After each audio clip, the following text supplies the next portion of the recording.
warahmatullahi wabarakatuh.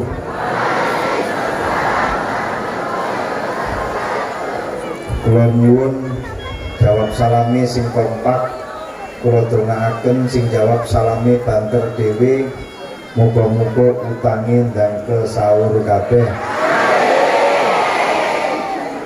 Kula dongaaken muga-muga sing jawab salami banter dhewe, muga-muga sing dereng kepanggih jodoh enggal-enggal pikantuk jodoh. Sing sampun gadah jodoh jawab salami semangat, fa insyaallah kula dongaaken muga-muga jodohne tambah.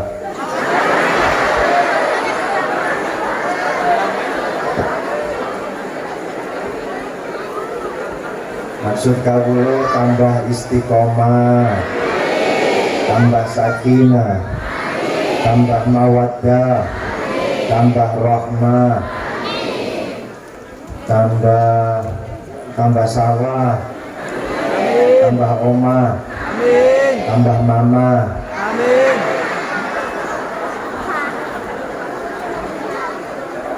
Assalamualaikum warahmatullahi wabarakatuh.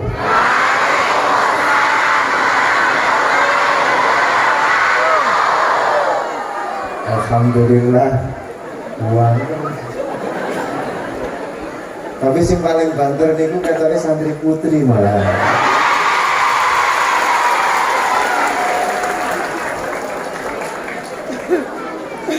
Para habaib ingkang kawula mulyakaken, Habib Huda mata'anallah fituli hayati, Habib Fatah ibn Habib Fatah Al-Attas, mugi-mugi beliau pinaringan umur panjang sehat walafiat.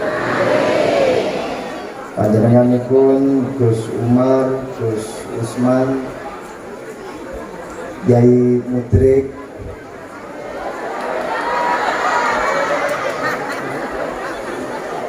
beliau niki tingkatane sampun kiai. Menawi kawula Gus Usman, Gus Umar niki tingkatane sik Gus. Nek pun kiai niku mboten saged napa-napa. Lek Gus niku salah titik wajar. Lek Gus niku kadang tengok kanan, tengok kiri, kadang luwih nengok ke kiri, niki wajar. Lek kiai niku nengoke mriko terus malahan.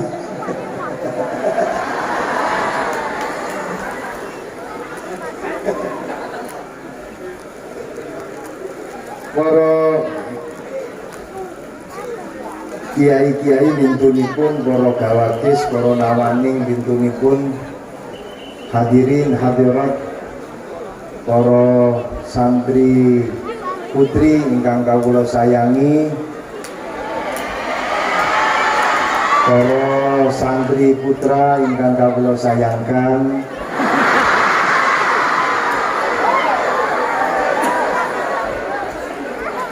para zumiyin, para zumiyat, para virtualiyin, para virtualiyat. Amin. Mugi-mugi hadir kula kali panjenengan sami pikantuk sabatan barokah saking para guru-guru kita, sabatan barokah saking Kanjeng Nabi Muhammad sallallahu alaihi wasallam. Dalu niki acarane napa? Napa, Gus? Selapanan.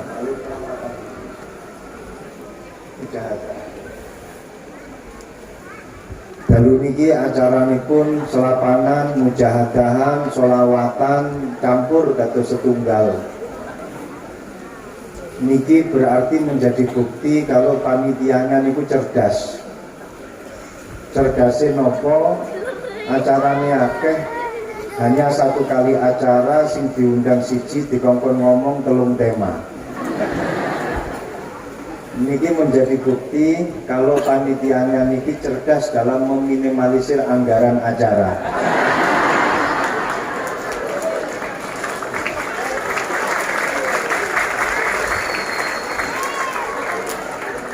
Lho ngeten iki lek jenengan pikir lek seumpamane 3 kali acara mujahadahan, sholawatan, selapanan satu persatu dibuat satu acara, jenengan pikir piyambak sound system ini nyewa regane lah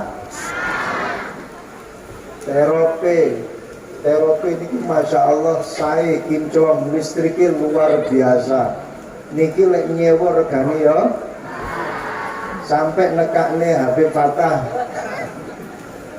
sampai nekakne penceramai niki regane ya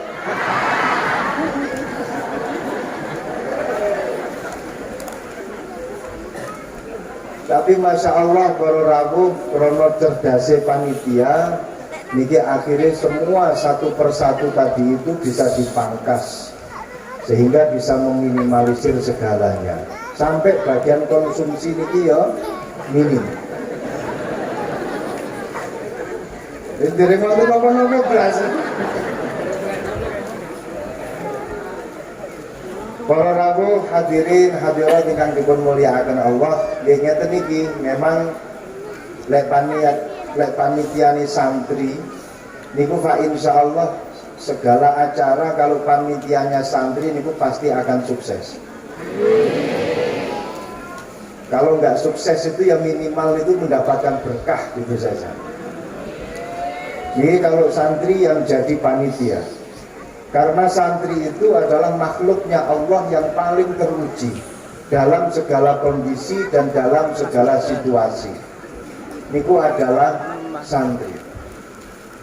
Kalau nanti matur di dunia pondok pesantren, kalau dikatakan sebagai pondok pesantren, itu akan mencakup pendidikan Islam di dalamnya.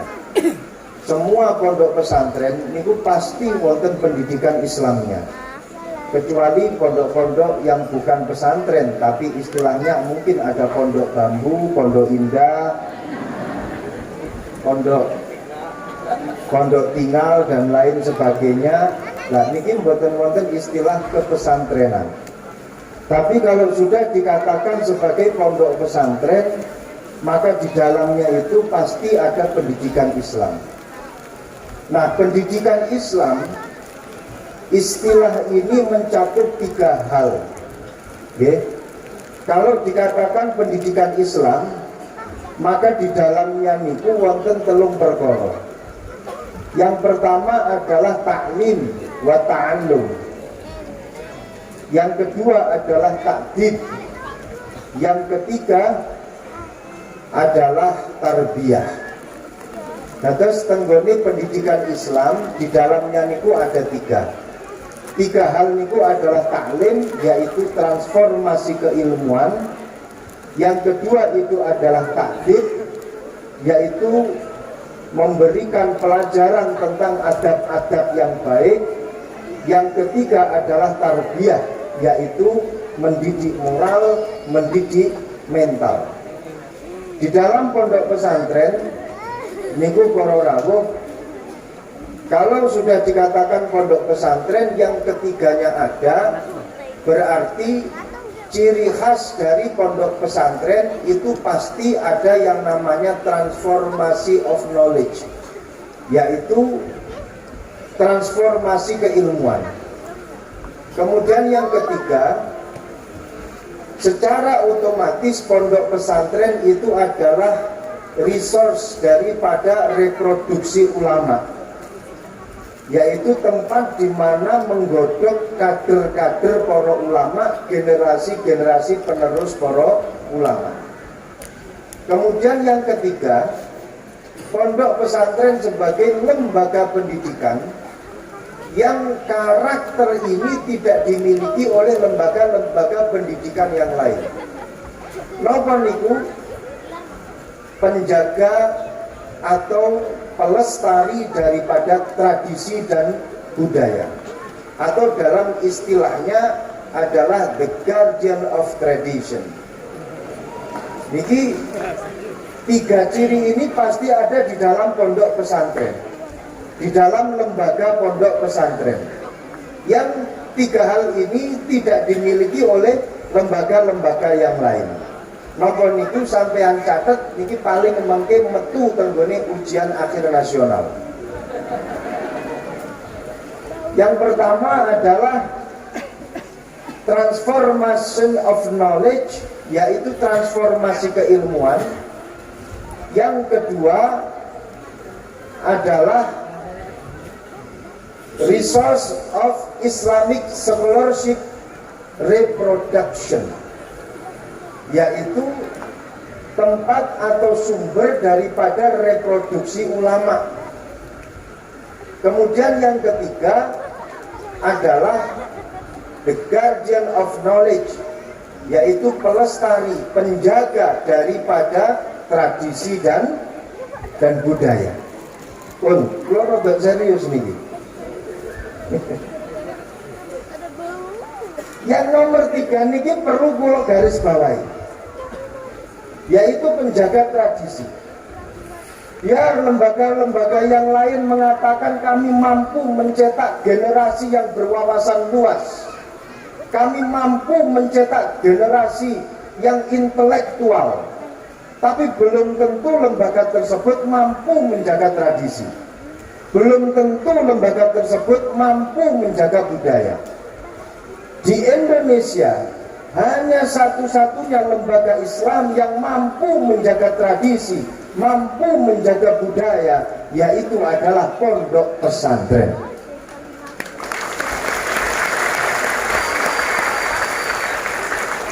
Kalau sudah di dalam pondok pesantren, santrinya saja ini dicetak menjadi seseorang yang mampu menjaga tradisi, mampu menjaga budaya, maka alumni-alumni pondok pesantren dengan apapun profesionalitasnya, dengan apapun kerjaannya, dengan apapun kegiatan dan aktivitas kesehariannya, dia tidak akan pernah melenceng dari prinsip-prinsip para pendahulu-pendahulunya. Ketika dia menjadi seorang alumni pesantren, kebetulan profesinya dia itu menjadi seorang pejabat, maka dia pasti akan menjadi pejabat yang berakhlakul karimah. Ketika dia menjadi menantunya seorang pejabat, maka dia pasti akan menjadi menantu yang paling disayang oleh mertuanya. Ketika dia menjadi jebolan pondok pesantren, kemudian aktivitasnya dia menjadi seorang pedagang, menjadi seorang bisnismen, maka dia pasti akan menjadi seorang bisnismen yang asyidku wal amanah wal fatonah. Maka dari itu secara tidak langsung kami proposikan kepada para segenap hadirin dan hadirat, kalau kalian mau mencari menantu, jangan jauh-jauh, cukup di pondok pesantren Al-Huda, kalian pasti akan temukan menantu yang tahan banting dunia dan akhirat. Ini. Jadi kenapa mereka para santri yang digodok di pondok pesantren sampai mendidih dan budikan,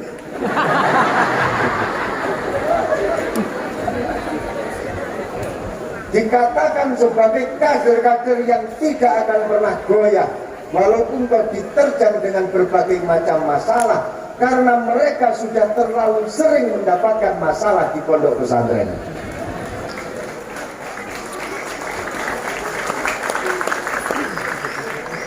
Jadi dalam masalah proses mencerdaskan seseorang, termasuk faktor yang dapat menjadikan seseorang cerdas, itu adalah situasi dan lingkungan yang mendukung. Ketika situasinya, lingkungannya itu mendukung dia untuk menjadi cerdas, maka walaupun toh dari rumah dia otaknya masih separuh, yakin ketika dia ada di pondok pesantren, pasti dia otaknya akan tertop up untuk menjadi lebih sempurna dan sempurna. Jadi ketika mereka berada di pondok pesantren, situasinya mendukung. Setiap hari dia melihat guru-gurunya, setiap hari dia melihat para kiai. Saben dina niku mirsani para ustadz, mirsani para habaib. Secara otomatis otaknya itu lama-kelamaan terangsang dan terangsang. Jadi kalau ustadz itu otaknya terangsang, tapi terangsang dalam rangka untuk kecerdasan otaknya, bukan terangsang dalam artian mainul qalbi atau syahwat, tidak ada. Tapi otaknya ini yang menjadi terangsang. Jadi para nabu melihat saja ini bisa menjadikan dia lebih tertop up otaknya. Kanjeng Nabi Muhammad SAW ini dahulu ketika ditanya oleh para sahabatnya, ayu julasauna khair ya Rasulullah, majlis ingkang kados pundi ingkang sae ingkang patut kawula lenggahi, orang yang seperti apa yang patut untuk saya kumpul? Jawaban saking Kanjeng Nabi ada 3 dawuhe Kanjeng Nabi. Yang pertama adalah 1, ketika kau melihatnya, kau akan teringat kepada Allah Subhanahu wa Ta'ala. Yang kedua, ketika kau mendengar kata-katanya, ilmumu akan bertambah. Yang ketiga, ketika kau berinteraksi dengannya, maka kau akan teringat dengan akhirat. 3 hal ini. Okay? Idza ra'aitahu dzakarakumullah. Wa idza sami'ta mantiqahu zadakum ilmakum. Wa idza ra'aita halahu dzakarakumul akhirah. Atau kama qala Rasulullah sallallahu alaihi wasallam.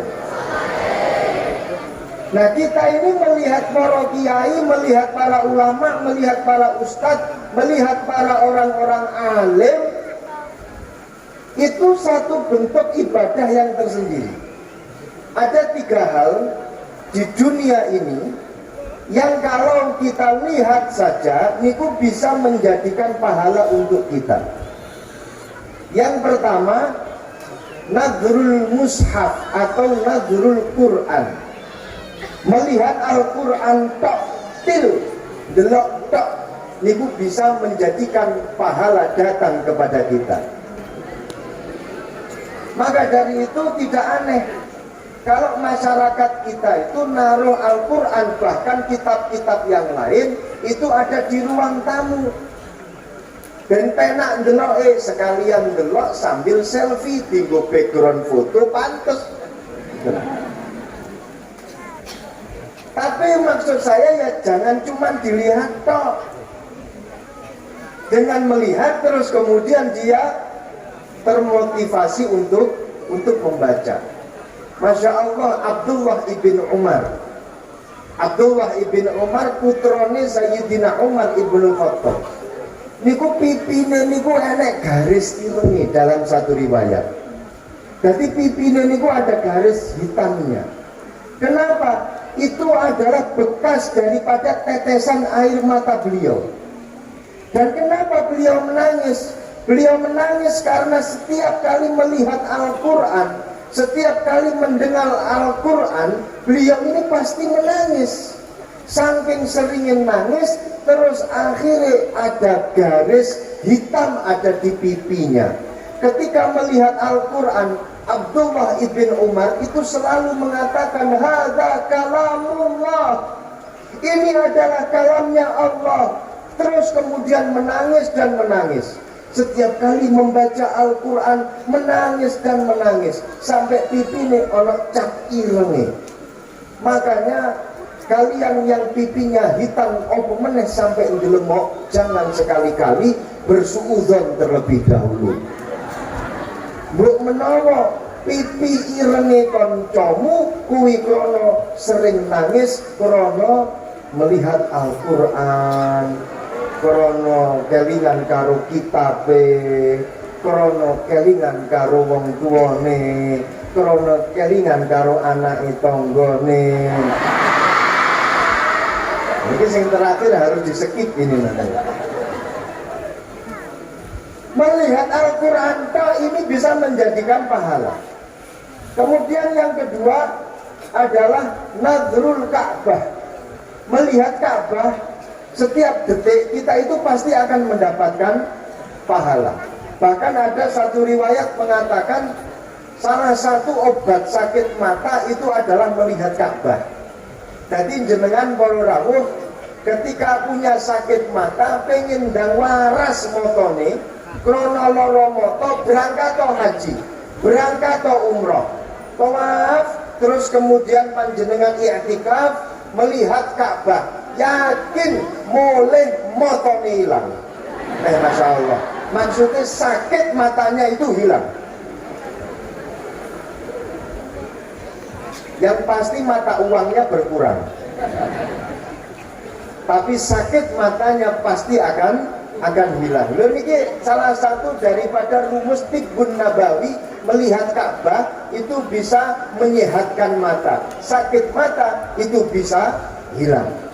Yang ketiga, yang dipandang saja itu bisa menjadikan pahala adalah nadhuru wajhil ulama, yaitu melihat wajahnya para ulama. Nah, yang di depan kalian semua ini adalah para ulama, kecuali saya, kecuali yang pegang nik Syekh Gus. Yang lainnya ada Kiai Usman, Kiai Umar, Kiai Sokom, Kiai Mudrik. Jadi jenengan ketika melihat para kiai, para habaib, pemenang delok wajahnya Habib Fattah Al-Atas, Masya Allah.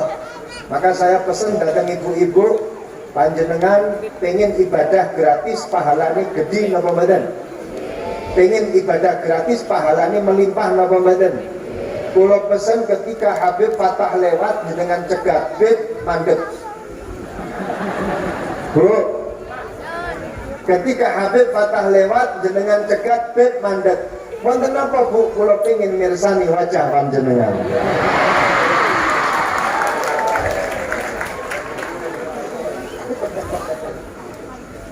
Terus niku perkara tiga kalau dilihat itu bisa menjadikan pahala. Nah, santri itu setiap hari melihat wajahnya para ulama, melihat wajahnya para kiai, melihat wajahnya para habaib, maka lama-kelamaan dia pasti akan ketularan dari ulama. Amin ya rabbal alamin. Kemudian yang ketiga, ketika kita mendengar kata-katanya akan tambah ilmu kita. Kalau kita duduk bersama dengan para kiai, duduk bersama dengan para ulama, duduk bersama dengan para habaib, duduk bersama dengan orang-orang yang soleh, 5 menit ilmu kita bertambah, 10 menit ilmu kita tambah dan bertambah. Niki salah satu resep. Jenengan ketika mencari tempat duduk mana yang tepat untuk saya bersama dengannya, bersama dengan siapa aku bersanding, lingguana 5 menit. Lek ketika 5 menit tiba nong ngerasani wong 50, niki berarti gak cocok tinggal sampean. Tapi ketika duduk 5 menit ono tambah ilmu, niki berarti sing cocok. Kadang niku awake dhewe baru duduk 10 menit niku krasa wong iki omongane kok nyelekit, wong iki omongane kok ngalor ngidul, wong iki omongane kok titik-titik ngerasani, wong iki omongane kok titik-titik membuli dan lain sebagainya. Kontak niki mboten cocok. Yang paling cocok adalah ketika kita duduk bersanding dengannya, baru beberapa menit, beberapa saat, ilmu kita semakin lama semakin bertambah. Makanya para santri sampeyan lek golek kanca endi sing diakrabi, endi sing digauli, sampeyan titeni. Lek karo dheke omongane nentremno ati, lek karo dheke omongane menyejukkan hati, lek karo dheke ilmuku tambah-tambah, lek karo dheke imanku tambah. Yuk bersama-sama kita ke kantor KUA.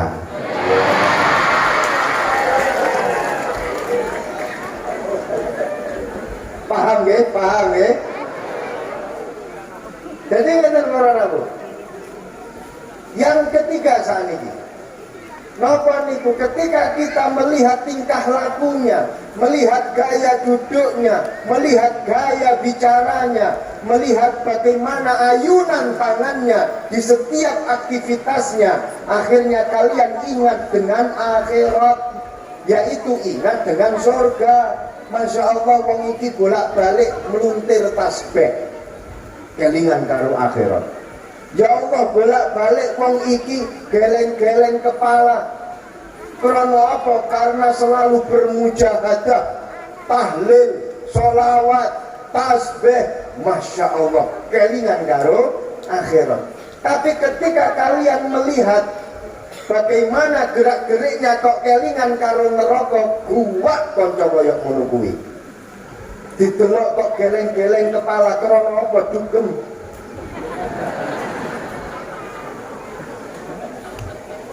Didelok kok tangane oyan-ayun bolak-balik nenggak minuman keras, mulai teko topi miring sampai topi kenceng, mulai sing oplosane bener sampai oplosane rakaruan, bolak-balik ayunan tangane menenggak dan menenggak lagi.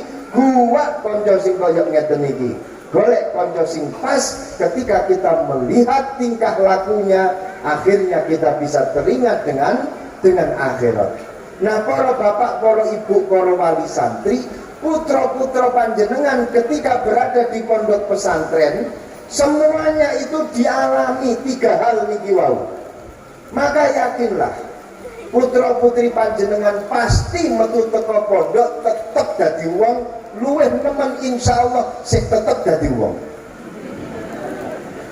Ora mungkin metu teko pondok berubah dadi wedhus, ora mungkin. Insya Allah metu teko pondok dadi uang. Jadi sudah, untuk segala sesuatu konsep pendidikan dan rumus-rumus bagaimana cara mencerdaskan anak bangsa, pondok pesantren itu sudah memenuhi syarat dan rukunnya. Kalau dalam pendidikan niku ada pembelajaran kognitifnya, ada afektifnya, ada psikomotoriknya, tiga-tiganya sudah ada di dalam pondok pesantren. Terus, kalau juga selalu mengatakan bahwa di dalam pondok pesantren, santri-santri niku sudah menetapi segala syarat sebagai seorang intellectual person. Kenapa seperti itu? Karena syurutul intelektualismi salasa. Syarat daripada intelektualisme itu ada tiga. Famahia, intellectual person who engage in critical thinking, research and reflection about society. Bersama tepuk tangan ini ngerti artinya tak?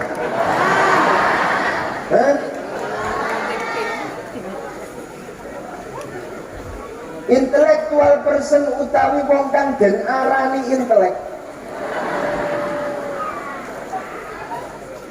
iku wong engage kang praktek, engage kang melakukan, engage kang beraktivitas. Bagaimana dia itu bisa melebur diri dalam satu permasalahan, in critical thinking, ing dalam pemikiran-pemikiran kang kritis. Research lan pengalaman utawa penelitian.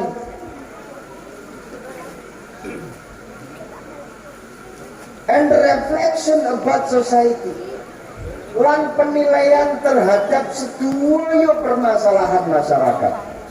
Loh, santri ini sampean sadar atau tidak sadar, ketiganya itu sudah ada di dalam diri kalian.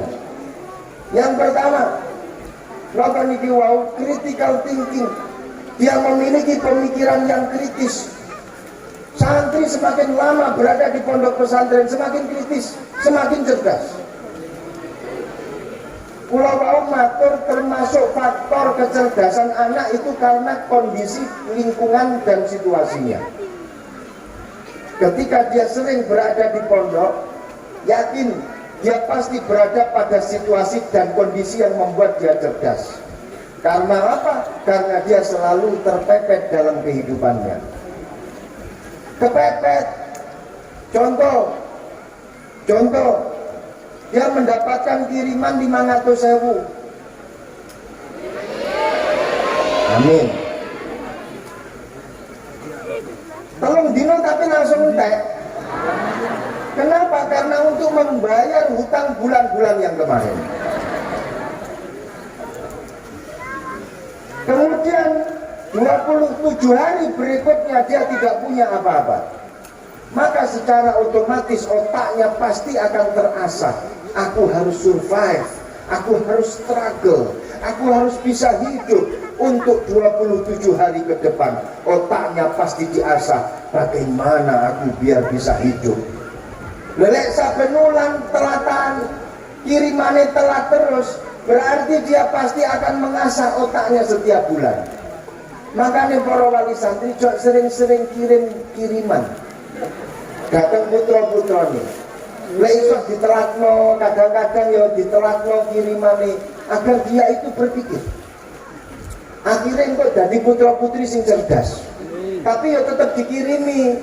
Karena lek mboten jenengan kirimi sing ngesakno kiyaine. Sing dadi korban peleme kiai, katese kiai. Gino nggih. Kolamikane kiai, bolak-balik dipancingi karo santrine dhewe.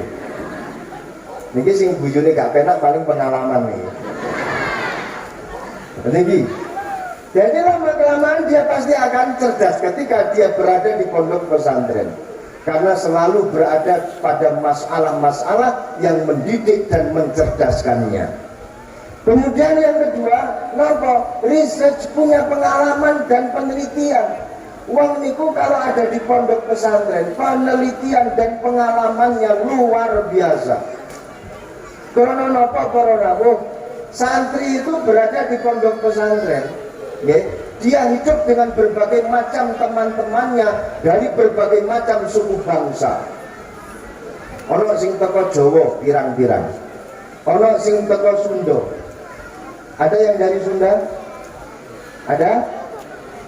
Ada yang dari Madura, yang dari luar Jawa, Sumatera, Kalimantan. Ada yang blasteran antara Jawa dan Sumatera.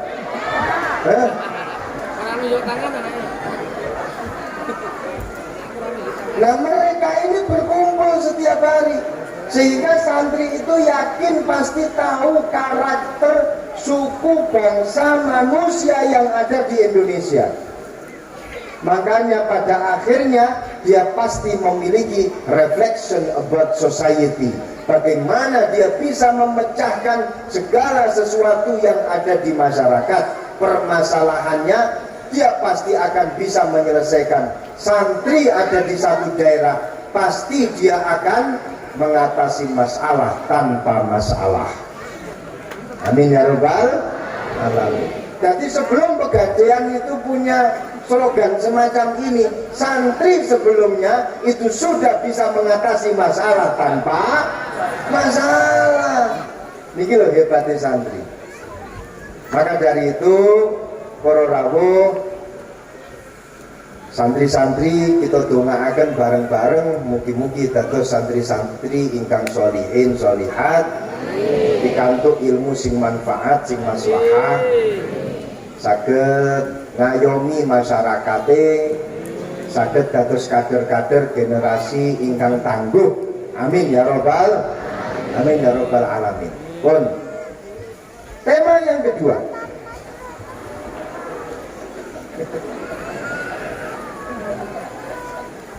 apa? Istighosah.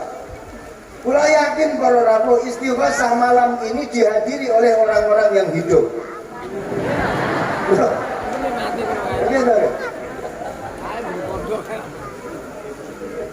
Orang yang mayat sing duduk bersama dengan kita, orang yang mayat sing glosor bareng karo awake dhewe.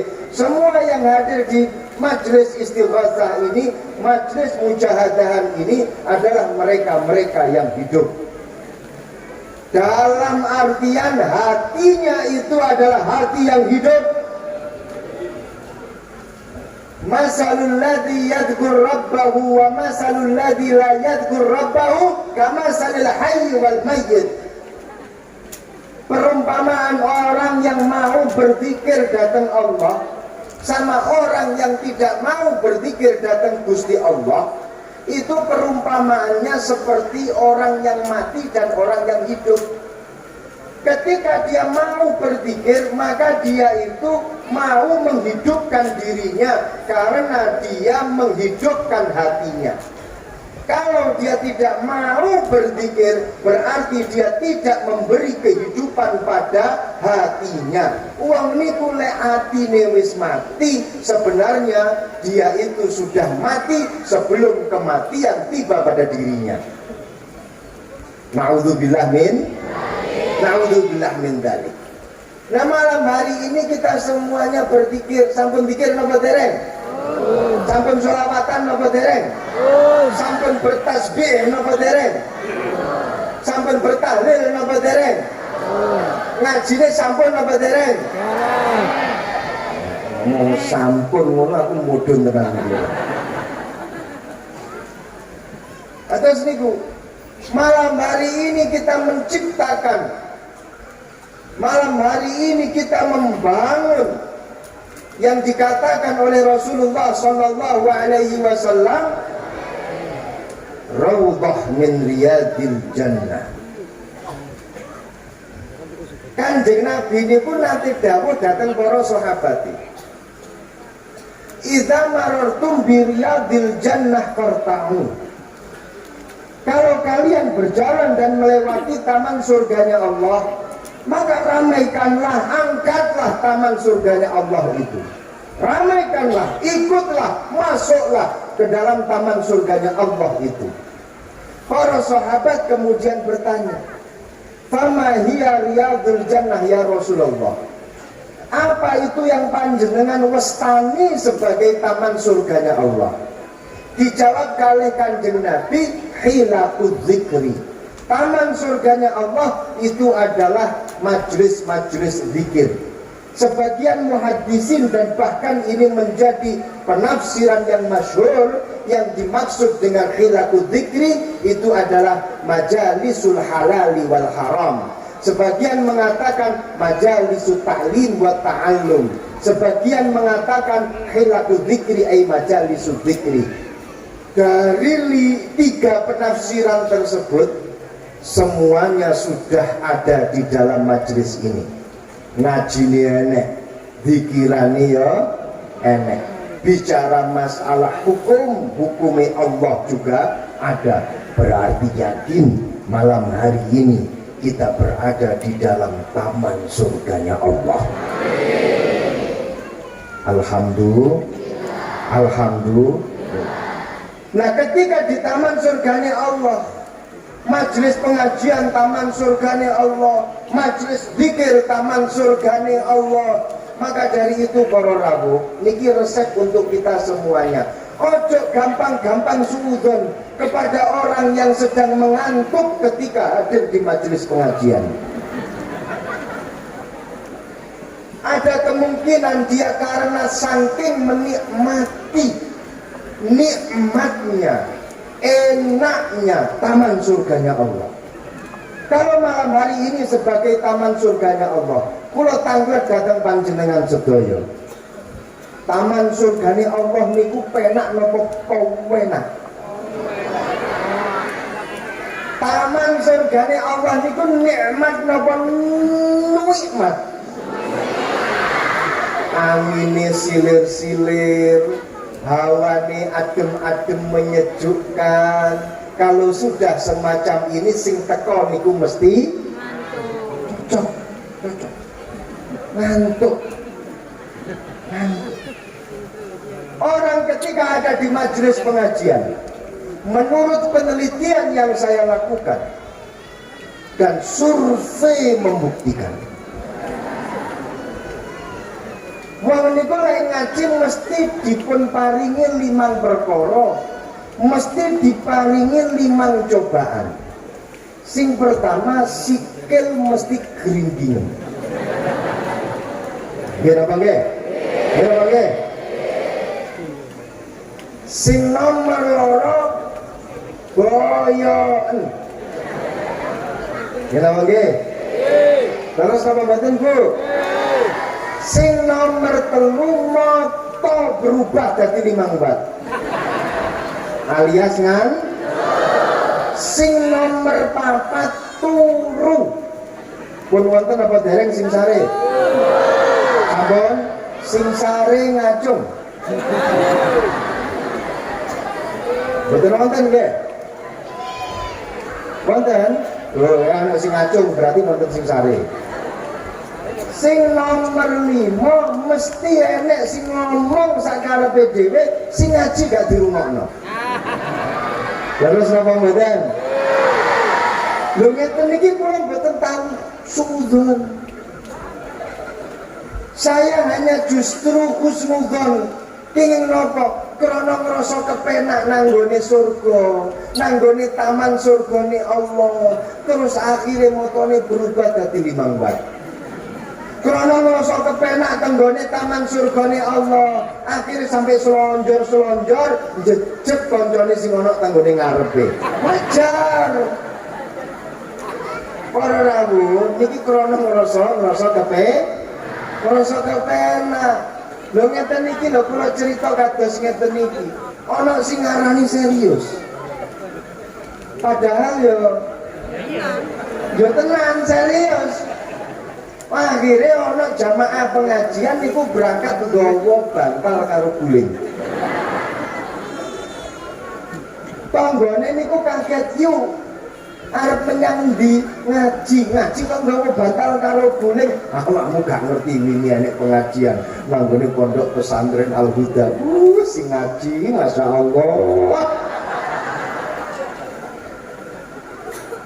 Ngomong lek ngantuk nanggone pengajian kuwi ngono berarti ngantuk nanggone taman surgane Allah.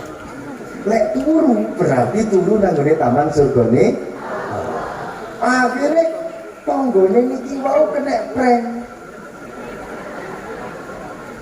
prank, dia tidak mau kalah, ikut berangkat pengajian, nggawa spring bed corona. Lho memang secara argumentasi betul, walaupun toh secara reaksi nggak pas, tapi argumentasinya betul. Ketika kita berada di taman surgane Allah, ayo dipenakno, lungguhe dipenakno, sing penak sing jenek, sampai nggawa bantal karo guling, sampai nggawa kasur.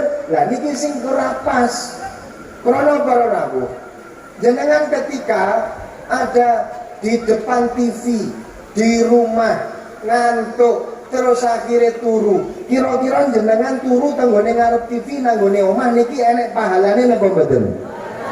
Nek seumpamane jenengan ngantuk terus sampai turu tanggone majelis pengajian, jenengan ngrungokne pengajian, motone wis mendrit, tapi sing ngaji sik tetep dirungokno, walaupun toh tanggone jero ati niki kadang ngomong iku lambe lunyu men gak ngedon-ngedon kek ngono. Tapi sing ngaji sik dirungokno, kira-kira niki sik ana pahalane napa mboten?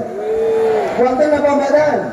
Wonten. Mangkane jenengan lek badhe sare monggo estu jenengan badhe sare monggo kula namung saged ndongakno muga-muga bablas wonten mawon. Amin. Maksudnya bablas sampai nganu Gus, maksudnya bablas sampai isu ngoten lho. Terus kula mboten suudzon, kula malah justru husnudzon. Kula nderek napa sing dipun dawuhaken dening Al-Imam Asy-Syafi'i, napa beliau dawuh man ahabba ayyadiyallahu bihi khairan falyuhsini dhanna 'alal 'abdi. Barang siapa yang selalu menginginkan untuk mendapatkan kebagusan dari Allah Subhanahu wa taala, falyuhsini dhanna 'alal 'abdi, maka bagusilah penyonomu datang teman-temanmu, bagusilah baikilah penyonomu datang masyarakat yang ada di sekitarmu. Ojo titik-titik suudzon. Wong niku lek titik-titik suudzon, sering suudzon, sering berburuk sangka, maka lama dia akan mendapatkan kebaikan dari Allah Subhanahu wa taala. Lha wong niku lek bolak-balik husnudzon, titik-titik husnudzon, fa insyaallah dia akan selalu mendapatkan kebaikan dari Allah Subhanahu wa taala. Alhamdulillah. Alhamdulillah. Pun tema yang kedua selesai. Tema yang ketiga, sholawatan, maulidan. Para rawuh, ketika kita melantunkan sholawat datang Nabi Yuna Muhammad sallallahu alaihi wasallam, para rawuh dawuhipun Kanjeng Nabi. Dawuhipun Kanjeng Nabi, man shalla alayya salatan mukhlisan min qalbi. Dalam satu riwayat dikatakan, man shalla alayya salatan wahidatan mukhlisan min qalbi sallallahu alaihi biha 10 salawatin wa kataba lahu biha 10 hasanatin wa rafa'a lahu biha 10 darajat wa maha anhu 10 sayyiat. Sinten kemawon sing maca selawat, dawuhe Kanjeng Nabi, walaupun toh sak selawatan, maka Allah akan memberikan selawat kepadanya, doa kepadanya 10 kali doa. Allah akan mencatat untuknya 10 kebagusan. Allah akan mengangkat derajatnya hingga 10 derajat. Allah akan menghapus 10 dosa-dosanya. Sak sholawatan tok, dengan satu syarat, mukhlisan min qalbi. Kudu ikhlas teko atine. Kudu syukur datang Gusti Allah. Kudu ikhlas teko atine. Sampean rawuh teng mriki panggenan ikhlas napa mboten? Syukur napa mboten? Pengajian niki insyaallah selesai sampai jam 3:30.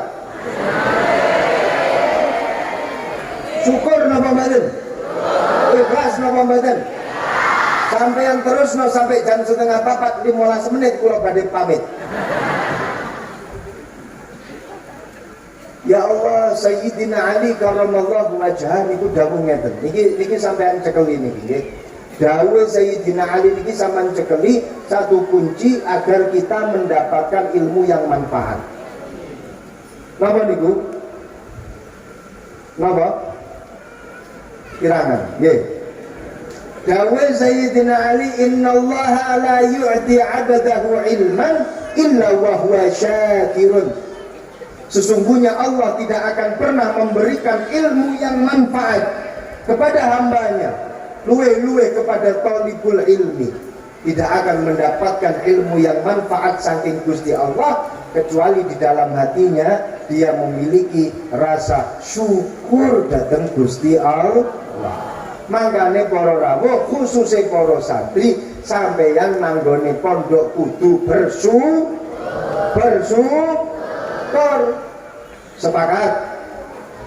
Sepakat bersyukur. 3 tahun gak mulai siap, 5 tahun gak mulai siap, orang dikirimi karo wong tua siap. Jerene kudu syukur. Syukur jerene. Nanggone pondok kirimane telat siap. Nanggone pondok turune gak gawe spring bed siap. Nanggone pondok bantale akeh pulo-pulone siap.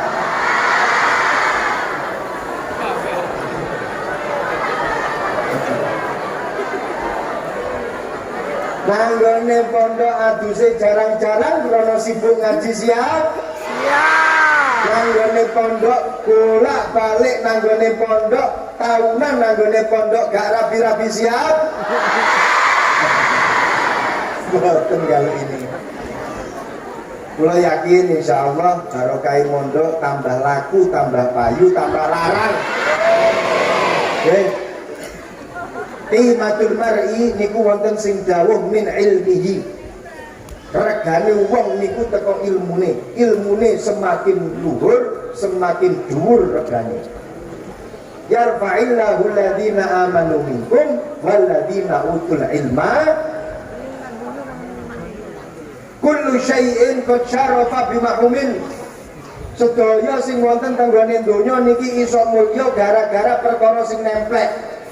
Lanang biasa tapi lek tenggone mburine setir Mercedes Benz, wong wedok pasti nengok. Wong lanang biasa tapi cekelane kunci BMW. Lah yakin niku wong wedok niku mesti kantil. Nggih napa nggih? Duduk krana praupane, duduk krana cenderenge biasa tapi perkara sing nempel pada dirinya. Wong lanang biasa tapi akike 10 jari kabeh ana akik gedine sak jempol sikil kabeh.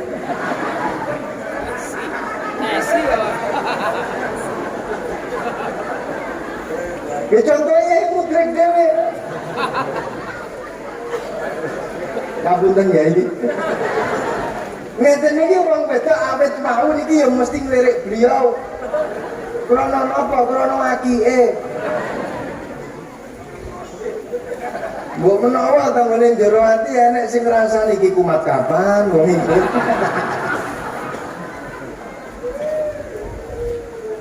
Wong wedok ya padha wonten. Lek dibiji dalam hal kecantikan dan manisnya paling cuma dapat nilai 6. Tapi ketika dia bersolek dan berdandan, Masya Allah, alis sing sebelah tengen gawe alis coro golok, sebelah kiwa gawe alis model celurit, gawe maskara dawane 1,5 meter, gawe gincu gak cuman lambene bibire tok sing diginconi sampai pipi mendupur diabang-abangi kabeh. Lho ngeten niku wong lanang ya mesti nglirik kok, Mbak. Minimal temene jero ati iki wong wedok apa ondel-ondel. Tetapi duduk krana apa-apa, tapi krana perkara sing nemplek. Nah, para rawuh sampeyan dadi santri. Berangkat nanggone pondok ora enek sing ngawasi. Mulih teko pondok apal alfiah, mulih insyaallah kabeh calon maratuwa jejer pengen menjadi calon maratuwane sampeyan kabeh. Yakin para rawuh. Dulu ketika aku berangkat ke pondok kau tidak pernah melihatku, tapi ketika aku pulang dari pondok, deloken kowe. Rabayu gawe rupa, orang usah duka-dukaan, cukup dungo-dungo mahabbah. Ya.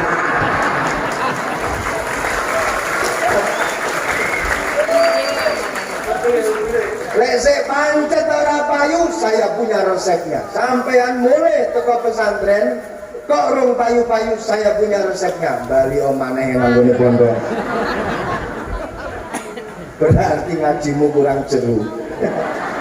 Sampai akhirnya awak musik tetap ora ono regane, berarti ngaji yo maneh. Dadi perkara tenggone donya niki iso mulya karena sababan barokahe perkara sing nemplek. Para rawuh, sejatose itulah nasib kita semuanya. Awake dhewe niki mboten wonten napa-napane, sejatose ora enek regane. Awake dhewe sampai disebut kalih Gusti Allah kuntum khaira ummatin. Awake dhewe sampai dipromosikaken kalih Kanjeng Nabi afdholul ummati. Umat sing paling utama kuwi umatku. Utamane awake dhewe duduk krana sejatining awake dhewe.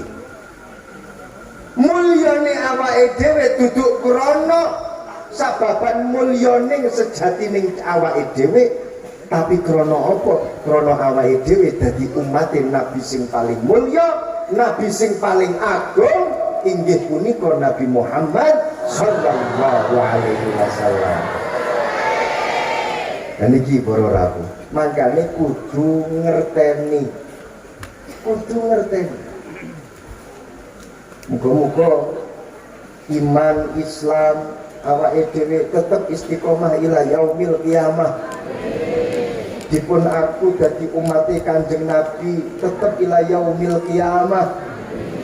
Ampun sampai goyah imane, ampun sampai goyah islame, mulyane awake dhewe krana awake dhewe tenggone agamane Kanjeng Nabi, mulyane awake dhewe krana awake dhewe dadi umat Kanjeng Nabi. Nah, pada tema yang ketiga ini para pemirsa, acara sholawatan dan maulidan tenglebete acara menika tidak bisa terhitung seberapa dan berapa banyaknya hikmah yang ada di dalam acara maulidan dan sholawatan. Pun kula mboten badhe ngomong apakah maulidan itu bid'ah dan lain sebagainya. Lah niku wis omongan sudah lewat, wis akeh sing bahas, jawabannya wis pirang-pirang. Saya akan mengutarakan satu atau dua hikmah daripada acara maulidan dan sholawatan. Mbok menawa lek seumpama dijawab kelawan hikmah, akhirnya dia jadi sadar ora sida ngomong maulidan kuwi bid'ah. Lho Kanjeng Nabi niku nate jawabi pertanyaan tapi dijawab kelawan hikmah. Yas'alunaka 'anil ahillah qul hiya mawaqitu linnasi wal hajj. Sampeyan delok teng nggone ayat niku dawuhe niku napa? Yas'alunaka 'anil ahillah. Apa sih yang dimaksud dengan ahillah? Yaitu bulan-bulan niku napa? Tapi dijawab kalih Kanjeng Nabi napa? Di dalam Al-Qur'an dipun dawuhaken qul hiya mawaqitu linnasi wal hajj. Katakanlah wahai Muhammad, sing dimaksud ahillah itu adalah mawaqit, waktu-waktu linnasi wal hajj. Dijawab niku kelawan hikmah yang ada daripada ahillah. Jadi menjawab sesuatu pertanyaan dengan sebuah hikmah itu ada dalilnya di dalam Al-Quran dan bisa menyentuh hati orang yang bertanya. Saniki kula badhe matur, maulidan dan sholawatan hikmahnya jutaan. Karena waktunya terbatas, hanya akan saya sebutkan satu atau maksimal dua saja. Yang pertama, ketika panjenengan sering sholawatan, ketika panjenengan sering maulidan para rawuh, secara tidak langsung, kalian mengekspresikan rasa cinta kalian datang Kanjeng Nabi Muhammad sallallahu alaihi wasallam. Maulidan, sholawatan itu adalah ekspresi cinta. Yang mana ekspresi cinta ini tidak bisa terdefinisikan dengan kata-kata. Karena apa? Karena cinta atau al-mahabbah ini adalah perkara yang bersifat qalbiyah, perkara yang bersifat hati. Dan perkara yang bersifat hati ini tidak bisa ditahdid, tidak bisa dibatasi, tidak bisa didefinisikan. Wahai sayangku, aku tidak bisa menyelami hatimu. Jerune samudra iso tak selami, tapi jerune hatimu sapa sing ngerti? Nggih napa nggih? Paling sulit untuk didalami adalah hati seseorang. Karena jerune ra karuan. Cinta ini adalah permasalahan hati. Seberapa dalamnya, seberapa ceteknya, seberapa dasarnya, ora iso boten saged ditahdid. Makanya ketika mengekspresikan rasa cinta, orang itu bermacam-macam. Ono sing maulidan iku karo merem-merem, ono sing melek-melek, ono sing geleng-geleng, ono sing nggawa bendera macam-macam, ono sing karo meneng lamun. blek. Macam-macam, dan itu tidak bisa terus kemudian dibatasi. Seperti halnya orang bertahlil dan bertasbih, kepalanya geleng-geleng. Krono nopo?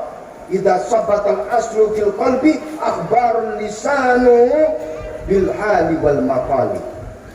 Kalau hati ini sudah ada di dalamnya itu ada sebuah cinta, maka lisan itu pasti akan mengutarakan, mengekspresikan apa yang ada di dalam hati. La ilaha illallah, la ilaha illallah. Niku goyangnya niku tanpa ada rumus tersendiri atau tanpa ada satu kesengajaan harus ke kiri 1 detik, ke kanan 2 detik, maju ke depan, mundur ke belakang, nggak ada. Itu semuanya karena refleks, dan itu adalah ekspresi hati sing boten saged dibatasi. Makanya wong niku lek wis kadung tresno masyaallah, ora iso diutak-atik.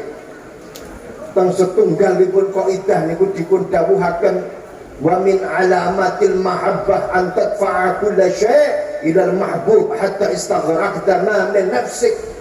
Wis kadung tresno, salah satu alamat tresno, dia pasti akan melakukan segala sesuatu sampai aku rela mati demi kamu. Kau ada di atas gunung Tidar tak penek gue. Kau ada di dalam samudra, aku nyilem tak goleki siramu. Pokoknya aku tanpamu, aku tanpamu.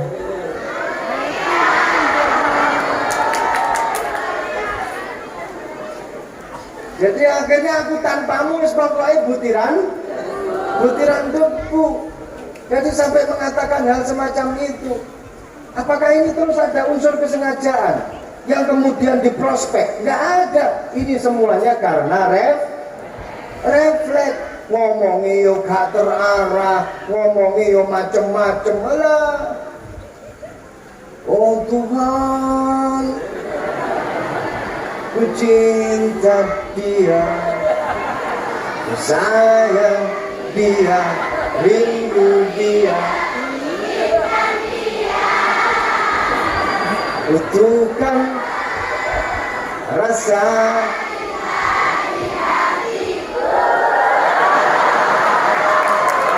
hanya untuk dia. Oh, di santri ini siapa?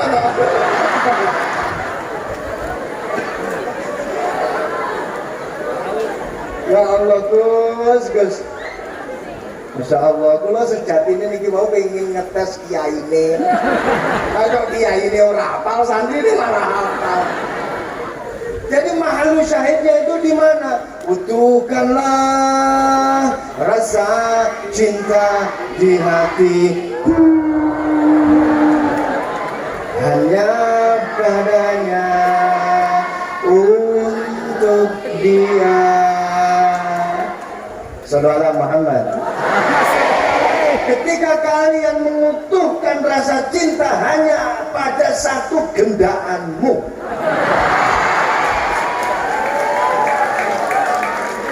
dan semua rasa tresno, rasa cinta itu kau berikan hanya pada dirinya, maka terus kemana rasa cinta yang lain? Kemana rasa cintamu datang Kanjeng Nabi Muhammad sallallahu alaihi wasallam?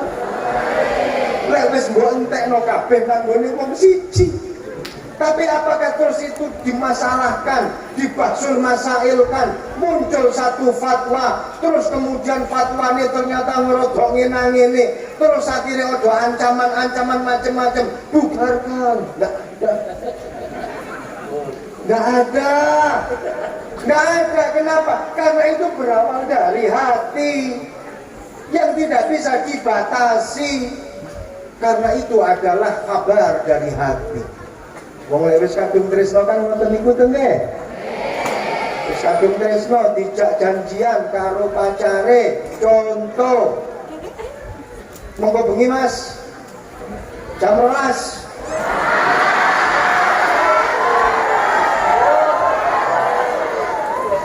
nang tengah kuburan Mas dilalano gerimis, kira-kira berangkat apa mboten? Berangkat apa ora? Berangkat apa ora? Berangkat. Walaupun wong tua iki mikir gak karuan, ya Allah uteke jaga sikil bocahku, dia pasti akan melakukan hal-hal yang gila karena cinta. Betul? Makanya ada satu kaidah, when you love someone you do everything, you do all the crazy things. Apa artinya ya? Kita tanya bersama-sama Kiai Mudrik bisa mengartikan apa ora? When you love ing dalem nalikane demen sapa sira. Someone ing awak-awakan suwiji, you do mongko bakal nglakoni sapa sira. Niki continuous tense utawa mustakbal. Dadi jawabe niki wau when niku ida. Yudu mongko bakal nglakoni sapa sira everything ing sekabehane perkara. Yudu mongko bakal nglakoni sapa sira all the crazy things ing sekabehane perkara kang bisa ndadekake edan apa mak ing sira. Jadi semuanya itu pasti akan dilakukan gitu loh. Masya Allah. Nah saat ini dalam acara maulid, dalam acara sholawatan, kita semuanya mengekspresikan rasa cinta kita datang Kanjeng Nabi Muhammad Sallallahu Alaihi Wasallam. Kamu akan melakukan segala sesuatu yang diperintah oleh Rasulullah. Ketika kalian diperintah oleh Rasulullah kok malah dilanggar itu perintahnya, maka jangan sekali-kali kau mengatakan jatuh cinta dengan beliau, karena cintamu itu adalah cinta gombal. Ketika Rasulullah perintah sholat 5 waktu, lakonono le, lakonono. Ketika Kanjeng Nabi perintah poso bulan Ramadan, lakonono. Ketika Kanjeng Nabi perintah tolabul ilmi, lakonono. Ketika Kanjeng Nabi perintah to'ato marang wong tua, lakonono. Kowe arepe ngomong aku cinta Rasulullah tapi bentak wong tua, cintamu kepada Rasulullah cinta gombal. Kowe ketika mengatakan aku cinta karo Rasulullah tapi sholatnya sedina sepisan, cintamu cinta gombal. Mengatakan cinta pada Rasulullah, I love you full ya Rasulullah, tapi sholatnya setahun sepisan. Luwe nemen maneh sholatnya saumur urip cuman sepisan. Disolati bisa. Jangan kau katakan cinta, jangan kau katakan jatuh cinta, karena cintamu masih cinta gombal. Mau masuk ke cinta biasa saja belum, apalagi akan kau katakan cinta luar biasa.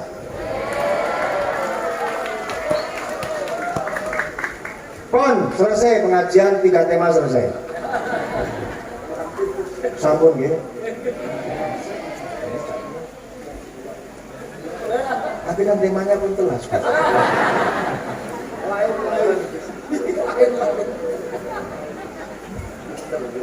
Mawon gitu. Dan ini kan janji ini kan 3 tema. Temanya kan cuma sedoyo.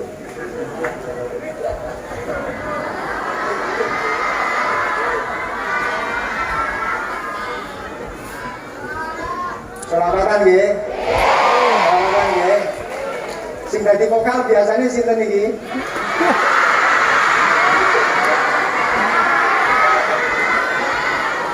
Pun sampean milih sing ana nanggone panggung, kita prank dia untuk bersolawat. Sampean pilih salah satu dari kiai habaib yang ada di depan kalian. Pokoknya pilihan saliannya aku, pokoknya. Semangat. Semangat. sampean deh sing gawe jas ireng ketoke sing gawe jas. Milih sapa saliyane aku lho ya. Coba. Habib Fatah. Habib Fatah. Sik saiki Mbak-mbak sampean milih sapa, Pak? Habib Fatah. Sami sedaya milih Habib Fatah. Alhamdulillah. Mari kita karena kedua mempelai. Karena keduanya memilih Habib Fatah untuk berselawatan, monggo bareng-bareng para rawuh kita melantunkan sholawat, toto ati awake dhewe, tambah cintane awake dhewe datang Kanjeng Nabi kelawan lantunan sholawat. Muga-muga dipun paringi tambahipun derajat, muga-muga tambahipun syafaat, tambahipun donga saking Kanjeng Nabi Muhammad sallallahu alaihi wasallam. Maka yang sakit kawula aturaken, waktu dan tempat saya serahkan kepada Habib Fatah Al-Attas. Shallu ala Muhammad. Assalamualaikum warahmatullahi wabarakatuh. Payah begitu.